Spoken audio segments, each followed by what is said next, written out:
በሰሞኑ ኢትዮ ሪል ስቴት አዋርድ ተዘጋጅቶ ነበር።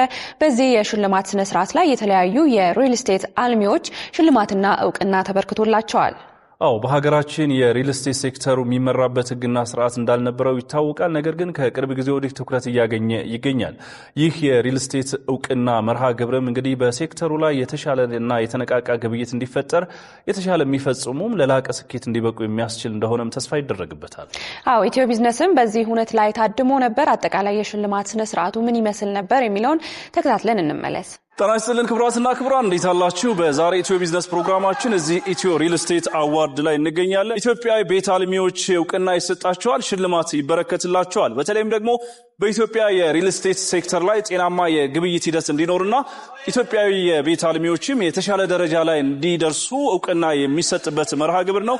የትኞቹ ድርጅቶች ዕውቅና ተሰጣቸው፣ በምን አይነት ዘርፍ ተመዝነው ሽልማት ተበረከተላቸው የሚሉትና አጠቃላይ የኢትዮ ሪል ስቴት አዋርድን ስነ ስርዓት በተመለከተ እናደርሳችኋለን።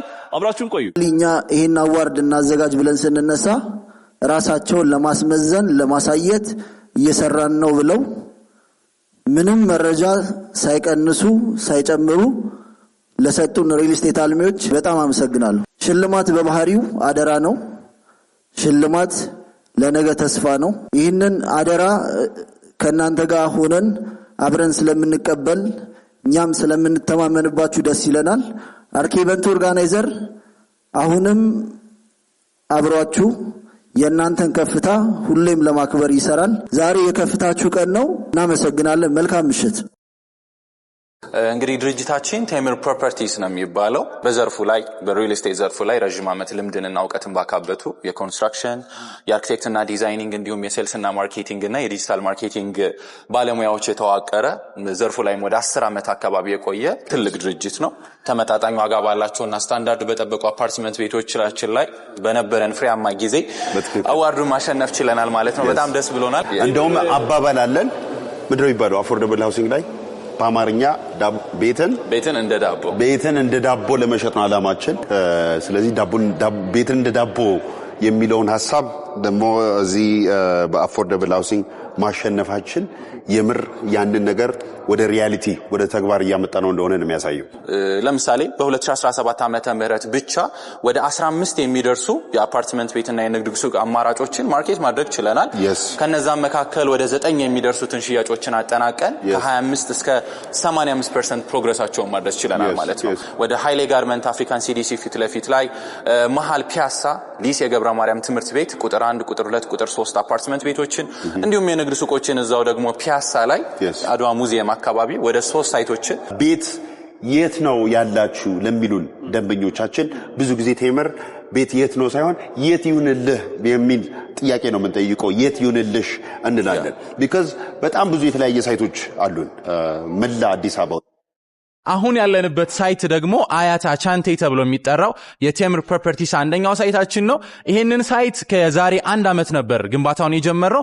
በ1 ዓመት ውስጥ ብቻ ወደ 9ኛው ወለል ላይ መድረስ ችለናል። ያ ማለት በ1 ዓመት ጊዜ ውስጥ ለደንበኞቻችን ቁልፍ የምናስረክብበት ፕሮጀክታችን ነው። ባለ 3 መኝታ ቤቶችና ባለ 2 መኝታ ቤቶች አማራጮች አሉ። ከከፍተኛ የ25% ቅናሾችም ጋር ይዘን መተናል ማለት ነው። በተለያዩ ካሬ አማራጮች አሉ። እንዲሁም ደግሞ ድርጅታችን ቴምር ፕሮፐርቲስ የ2025 አዋርዱንም እንድናሸንፍ ካደረገ መካከል ተመጣጣኝ ካሬ ሜትር የግንባታ ፍጥነትና ከፍተኛ ዲስካውንቶች ስለሆኑ ስለዚህ ብዙ ደንበኞቻችን ይወዱታል። የቴምር ፕሮፐርቲስ አያት ሳይትን መታችሁ እንድትጎበኙ እኛም ደግሞ እንጋብዛለን። ድርጅታችን ቴምር ፕሮፐርቲስ በዚህ አላቆመም። በቅርቡ ደግሞ ኔክስት ይር ላይ ወደ 15 የሚደርሱ ፕሮጀክቶችን ለማርኬት እናወጣለን፣ አዳዲስ ሳይቶችን። ከነዛም መካከል ያልነካካናቸው ቦታዎች ላይ ለምሳሌ ካዛንቺስ፣ ቄራ ላይ፣ ቃሊቲ፣ መሃል መገናኛ ላይ አዳዲስ ሳይቶችን ሳር ቤትንም ጨምረን እናወጣለን። አብዛኞቹ የኛ ቤተሰቦች ወይም ደንበኞቻችን እንዲመርጡን ያደረገው ቃላችንን በመጠበቃችንና አፓርትመንት ቤቶቹ ወይም የንግድ ሱቆቹ በጊዜው በመረከባቸው ነው። ዩኒክ የሚያደርገው ብዙ ነገር አለ። የመጀመሪያው ነገር ምንድነው? ቤትን እንደ ዳቦ የሚለው ኮንሰፕት ራሱ እስካሁን የተነካ ነው ብዬ አላስብም። ከዛ ጋር ደግሞ ቀጥሎ 3 መሰረታዊ ነገሮች ጋር እንሰራለን። ሎኬሽን፣ ኳሊቲ እና ዴሊቨሪ ላይ በደንብ ከቃል በዘለለ የእውነትም በተግባር እየሰራንበት ነው የምንገኘው። ይሄ ለደንበኞች በጣም ትልቅ ነገር ነው። ስለዚህ ዘርፉ በጣም ትልቅ ይሆናል። ስለዚህ የተለያዩ አካሎች ተሰብስበን በእውነት ይሄንን ነገር እንደዚህ አይነት ሪል ስቴት አዋርድ እውቅና መስጠት ይሄ ለአገሪቷ በጣም ትልቅ ነገር ነው። በጣም ደስ ብሎናል። ትልቅ ክብር ነው ለኛ። ይሄኛው ደግሞ ሽልማት ወይም ሪኮግኒሽን የድርጅቱ የቴምር ፕሮፐርቲስን ብቻ አይደለም። ከኮንስትራክሽን ቲም ጀምሮ የሴልስ እና ማርኬቲንግ ቲም፣ ማኔጅመንት ቲም፣ ዲጂታል ማርኬቲንግ ቲም በዋናነት ደግሞ ትልቁን ድርሻም የሚወስደው ዋናው የኛ ሲኢኦ እና በትልቁ የቲም ወርክ እና ሊደርሺፕ ፍሌክሲቢሊቲ ድርጅቱ በዚህ ደረጃ ውጤት እንዲያመጣ ረድቶታል። ይሄን ኢቨንት ያዘጋጁትን የኢትዮ ሪል ስቴት አዋርድ 2025 እጅግ በጣም ማመስገን እንፈልጋለን። ዳኞቹንም በተመሳሳይ